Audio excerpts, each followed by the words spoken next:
Yuk berjuang bersama kami, salurkan infak donasi terbaik Anda ke nomor rekening berikut ini.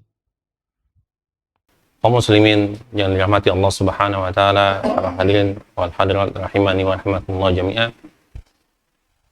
Ada satu hal yang harus kita lakukan sebagai bentuk cinta kita kepada Nabi kita Muhammad sallallahu alaihi wasallam, yaitu membela Rasulullah sallallahu alaihi wasallam. Sebagaimana Allah Subhanahu wa taala mengatakan dalam firman-Nya di dalam surah Al-Hasr ayat ke-7, Allah Subhanahu wa taala mengatakan, "Wa ma atakumur rasul fakhudhuhu wa ma nahakum anhu fantahu." Allah Subhanahu wa taala mengatakan, apa yang diberikan oleh Rasul kepadamu, maka terimalah dia. Dan apa yang dilarang bagimu, maka tinggalkanlah. Ya, ini apapun yang diperintahkan oleh Rasulullah SAW kepada kalian, maka kerjakanlah. Dan apapun yang dilarang olehnya, maka tinggalkanlah. Karena sesungguhnya yang diperintahkan oleh Rasulullah itu hanyalah kebaikan belaka. Dan sesungguhnya yang dilarang oleh Rasulullah SAW hanyalah keburukan belaka. Oleh sebab itu Allah Subhanahu wa taala juga mengatakan di dalam surah Al-Asr ini, "Wattaqullaha innallaha syadidul iqab." Dan bertakwalah kepada Allah, sesungguhnya Allah sangat keras hukumannya. Nah, begitu juga para hadirin yang dimuliakan Allah Subhanahu wa taala, para pemirsa dimanapun Anda berada, di dalam kitab Sahihain yang disebutkan melalui Abu Hurairah radhiyallahu anhu, Rasulullah SAW pernah bersabda, beliau mengatakan, "Idza amartukum bi amri fa'tu minhu mastata'tum, wa ma nahaitukum anhu fattanibuhu." Rasulullah SAW mengatakan, apabila aku perintahkan kepada kalian dengan sesuatu, maka kerjakanlah. Maka kerjakanlah ia menurut kemampuan kalian, dan apa yang aku larang kalian untuk mengerjakannya, maka tinggalkanlah. Nah, inilah ya dalil yang menunjukkan kepada kita ya di mana diperintahkan kita oleh Allah Subhanahu wa taala untuk mengambil apa yang dibawa oleh Rasulullah SAW dan menjauhi apa yang dilarang oleh Rasulullah SAW. Karena apa yang dibawa oleh Rasulullah SAW, apa yang disampaikan oleh Rasulullah SAW, maka itu tidak lain adalah wahyu yang Allah Subhanahu wa taala wahyukan kepadanya. Di mana Allah mengatakan di dalam surah An-Nazm ayat ketiga, Allah mengatakan, "Wa ma yantiqu 'anil hawa." Dan tiadalah yang diucapkan itu menurut kemauan hawa nafsunya. Artinya apa? Apa yang diucapkan oleh Rasulullah SAW itu tidak keluar dari hawa nafsunya, melainkan itu merupakan latar belakang, yaitu apa? In huwa illa wahyu yuha. Ucapan itu tiada lain hanyalah wahyu yang diwahyukan oleh Allah Subhanahu wa taala kepadanya. Jadi segala sesuatu yang diperintahkan Allah Subhanahu wa taala wajib bagi kita untuk kita laksanakan sesuai dengan kemampuan kita.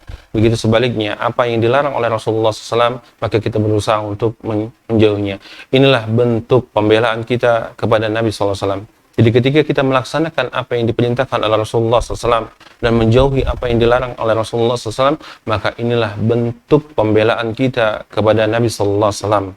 Dan inilah merupakan kewajiban bagi kita semua. Dan Nabi SAW pernah mengatakan dalam sabdanya, "Kullu ummati yadkhulul jannah illa man abah." Seluruh umatku akan masuk ke dalam surga kecuali orang-orang yang enggan. Kemudian para sahabat bertanya, "Man abah ya Rasulullah?" Siapa yang enggan itu ya Rasulullah? Rasulullah SAW mengatakan, "Man ata'ani dakhala jannah, wa man asani dakhala nar." Barang siapa yang mentaati aku, maka dia akan masuk ke dalam surga, dan barang siapa yang bermaksiat kepadaku, maka dia akan masuk ke dalam neraka. Jadi, orang-orang yang tidak mau melaksanakan perintah Rasulullah SAW atau melanggar larangan-larangan Rasulullah SAW, maka mereka termasuk orang-orang yang aba, yaitu orang yang tidak mentaati Rasulullah SAW, orang yang bermaksiat kepada Rasulullah SAW, hingga mereka diancam masuk ke dalam neraka. Sebagaimana Nabi mengatakan, "Kullu ummati yadkhulul jannah illa man aba." Seluruh umatku akan masuk ke dalam surga kecuali orang-orang yang enggan, yaitu orang-orang yang bermaksiat kepada Rasulullah sallallahu alaihi wasallam.